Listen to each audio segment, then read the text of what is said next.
Salam sejahtera untuk kita semua. Shalom, salve, assalamualaikum warahmatullahi wabarakatuh. Om Swastiastu, Namo Buddhaya, salam kebajikan, salam sehat untuk kita semua. Pertama-tama kami menyampaikan puji dan syukur kehadirat Tuhan Yang Maha Kuasa, karena hanya atas berkat dan penyertaannya maka selama 6 hari kami diberi kesempatan untuk mengikuti pelatihan jabatan fungsional analis SDM aparatur. Selanjutnya perlu kami sampaikan ucapan terima kasih yang pertama kepada Ibu Kepala BPSDMD Provinsi Nusa Tenggara Timur, Ketua Panitia Penyelenggara beserta seluruh jajarannya yang telah merencanakan kegiatan pelatihan jabatan fungsional ini untuk memberikan wawasan pengetahuan maupun aspek teknis lainnya terkait dengan jabatan fungsional analis SDM aparatur. Bapak Ibu, teman-teman peserta sekalian, kami diberi tugas kelompok untuk memberikan testimoni terkait dengan pengembangan karir dan pengembangan kompetensi jabatan fungsional analis SDM aparatur. Sebelum kami memberikan testimoni, pesan, kesan maupun harapan-harapan, terlebih dahulu kami akan memperkenalkan diri. Dan saya akan memperkenalkan nama saya Wenny Linus Guru, jabatan analis SDM aparatur ahli muda, unit kerja Rumah Sakit Umum Profesor Dr. W.J. Yohanes Kupang. Selanjutnya pada teman-teman diberi kesempatan untuk memberikan testimoni, pesan, kesan maupun harapan-harapan terkait dengan pengembangan karir dan pengembangan kompetensi analis SDM aparatur. Baik, sebelumnya perkenalkan saya Nicholas Muni, jabatan analis SDM aparatur ahli muda dari BKD Provinsi NTT. Melihat dari penjelasan kedua rekan saya, Ibu Sarah dan Ibu Reci, ada beberapa harapan. Pengembangan karir itu merupakan proses yang membantu ASN dalam meningkatkan keterampilan, pengetahuan, pengalaman untuk mencapai kinerja yang optimal dan memenuhi tuntutan organisasi.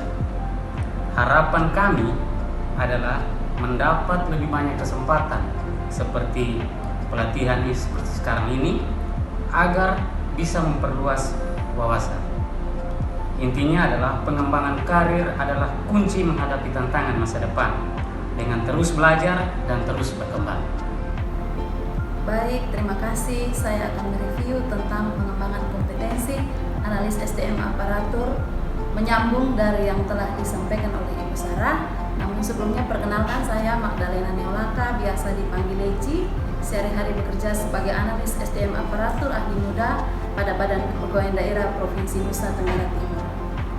Nah, untuk pengembangan karir seorang pejabat fungsional seperti yang telah dijelaskan oleh Ibu Sarah, tentunya harus ditunjang dengan pengembangan kompetensi diri dari pejabat fungsional itu sendiri. Nah, metode pengembangan kompetensi dapat dilakukan melalui pelatihan dan ada 2 metode, yaitu pelatihan klasikal dan pelatihan non-klasikal. Kalau pelatihan klasikal, contohnya salah satu seperti yang kita lakukan saat ini yaitu pelatihan pejabat fungsional analis SDM aparatur. Bisa juga melalui pelatihan kepemimpinan, pelatihan teknis lainnya, BIMTEK, kursus, dan lain-lain.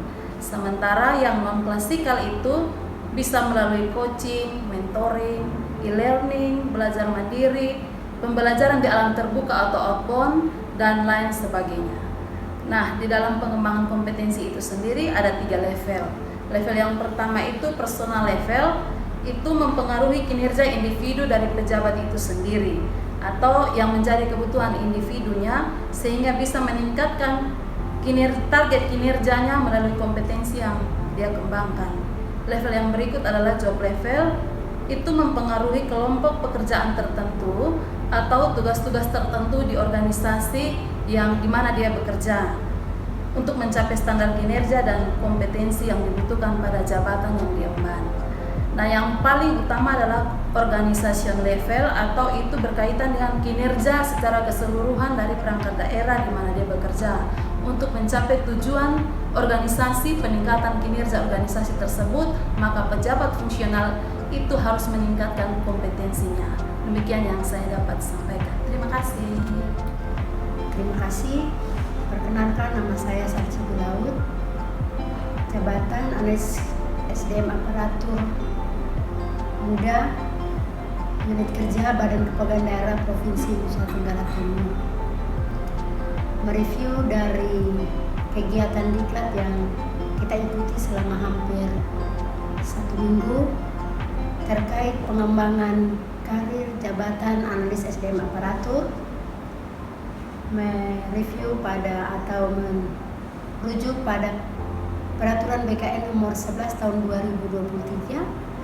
Ada terdapat perubahan terkait pola pengembangan karir jabatan fungsional. Dalam hal ini dimulai dari pengangkatan pertama. Ketika pengangkatan pertama, aturan yang dipakai sebelum Peraturan BKN nomor 11 tahun 2022 ialah pengangkatan pertama seorang pejabat fungsional harus sudah mengikuti diklat analis atau diklat fungsional. Sedangkan peraturan BKN nomor 11 tahun 2020 ini, seorang CPNS yang diangkat melalui formasi fungsional, dia dapat diangkat dalam jabatan fungsional setelah mendapat SK 100% dan paling lambat 3 tahun setelah menduduki jabatan fungsional, yang bersangkutan sudah harus mengikuti diklat jabatan fungsional terkait fungsional yang diemban. Yang berikut menuju lagi ke perpindahan jabatan dalam jabatan fungsional. Misalnya sekarang yang fenomenal terjadi ialah dari jabatan struktural mengalami penyetaraan dalam jabatan fungsional. Teman-teman yang mengalami penyetaraan atau masuk diangkat dalam jabatan fungsional, angka kreditnya diperhitungkan dari pengalaman kerja, pendidikan, dan ketika diangkat dalam perpindahan jabatan masuk dalam jabatan fungsional, yang bersangkutan telah ditetapkan angka kredit awalnya. Yang berikut terkait angka kredit itu sendiri, sesuai peraturan BKN terbaru yaitu nomor 11 tahun 2022, sebelumnya angka kredit dihitung atau dinilai atau dikumpulkan oleh seorang pejabat fungsional merujuk pada butir-butir kegiatan. Sedangkan angka kredit yang disyaratkan dalam peraturan BKN nomor 11 tahun 2022 ialah angka kredit integrasi, yaitu didapat dari integrasi angka kredit konvensional, mendapatlah angka kredit integrasi, dan setelah itu ditambahkan dengan konversi hasil kinerja pada tahun sebelumnya. Itu terkait angka kredit. Yang berikut tentang kenaikan pangkat.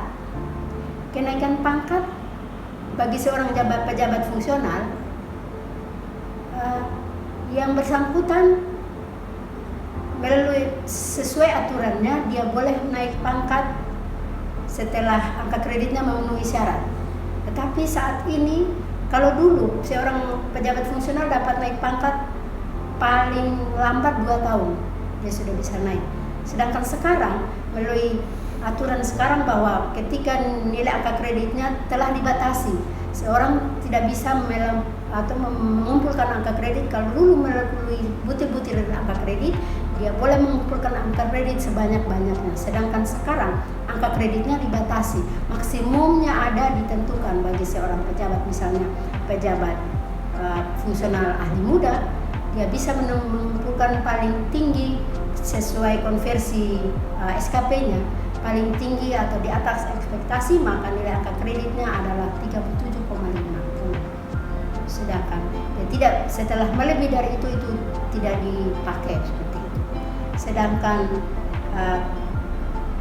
kalau seorang analis atau seorang pejabat fungsional yang akan naik pangkat atau naik jenjang, maka persyaratan yang harus dilalui adalah mengumpulkan angka kredit yang mencukupi, dan yang kedua, syarat yang penting adalah mengikuti atau telah lulus uji kompetensi. Dan uji kompetensi pun tidak serta-merta dia bisa naik pangkat kalau tidak tersedia formasi kebutuhan jabatan. Dan kalau seandainya seorang analis atau seorang pejabat fungsional dapat diberikan kenaikan pangkat 1 kali, kalau tidak ada kebutuhan atau formasi kebutuhan jabatan, maka seorang analis dapat naik pangkat, tetapi pangkatnya atau jabatannya masih merujuk pada jabatan sebelumnya. Demikian dari saya, dapat. Baik, terima kasih. Ya, pertama-tama saya ingin memperkenalkan diri saya, Dominikus Pascalis Temaluru. Saya bekerja di Dinas Pendidikan dan Kebudayaan Provinsi Nusa Tenggara Timur. Saya sebagai analis SDM aparatur ahli muda, hasil penyetaraan sebagaimana yang sudah dijelaskan oleh Ibu Sarah tadi. Nah, pada kesempatan kali ini saya ingin memberikan harapan-harapan terkait dengan kompetensi. Saya mau fokuskan diri pada kompetensi. Kalau bicara tentang kompetensi berarti fokusnya pada profesionalisme dan keterampilan. Nah, untuk hal ini saya mau menyoroti 2 hal. Pertama, yaitu lembaga, yaitu pemerintah. Yang kedua adalah diri analis aparatur sumber daya manusia sendiri. Nah, terkait pemerintah ini, harapan saya yaitu pelatihan-pelatihan seperti ini harus perlu ditingkatkan. Jadi pemerintah melalui penyelenggara maupun OPD pembina berkolaborasi bagaimana mendesain kegiatan-kegiatan yang dapat menghadirkan para narasumber-narasumber yang profesional dan kompeten. Yang kedua berhubungan dengan anggaran. Nah, bagaimana 2 komponen ini, baik pemerintah maupun OPD penyelenggara maupun OPD pembina berkolaborasi untuk memberikan akses anggaran yang cukup demi terselenggaranya pelatihan-pelatihan. Tidak hanya itu, mungkin bisa memfasilitasi para analis SDM ini untuk melakukan uji kompetensi, mungkin melakukan pendampingan atau melakukan pembinaan-pembinaan yang untuk mempersiapkan mereka lulus pada uji kompetensi itu. Yang ketiga, menyangkut fasilitas. Nah, fasilitas ini bagaimana pemerintah mengembangkan atau melengkapi, memberikan fasilitas yang memadai untuk para analis SDM ini bekerja dengan semaksimal mungkin. Terus yang berikutnya yaitu terkait dengan kebijakan. Bagaimana pemerintah mengembangkan kebijakan-kebijakan yang dapat meningkatkan kompetensi para analis SDM ini. Baik dapat untuk melibatkan para stakeholder dari luar maupun dari internal pemerintah sendiri. Kemudian yang kedua, bagi para rekan-rekan saya analis SDM aparatur, ya kita jangan berpuas diri. Apa yang nanti sudah diberikan oleh pemerintah dapat kita manfaatkan, kita tingkatkan, dan kita terus berubah mengikuti perkembangan yang ada, sehingga pelaksanaan tugas kita akan lebih maksimal dan berkualitas sesuai dengan harapan. Demikian, terima kasih dari saya. Hai Sobat Javo, sudah jelaskan apa yang disampaikan oleh teman-teman saya. Untuk jabatan fungsional analis SDM aparatur, tidak stuck cuma di jabatannya saja loh. Ada pengembangan karir, ada pengembangan kompetensi. Jadi tunggu apa lagi? Segera daftarkan diri Anda ke instansi kepegawaian terdekat. Dan ingat, apa yang sudah kamu pilih jangan sampai kamu tinggalkan. Jabatan analis SDM aparatur berakhlak.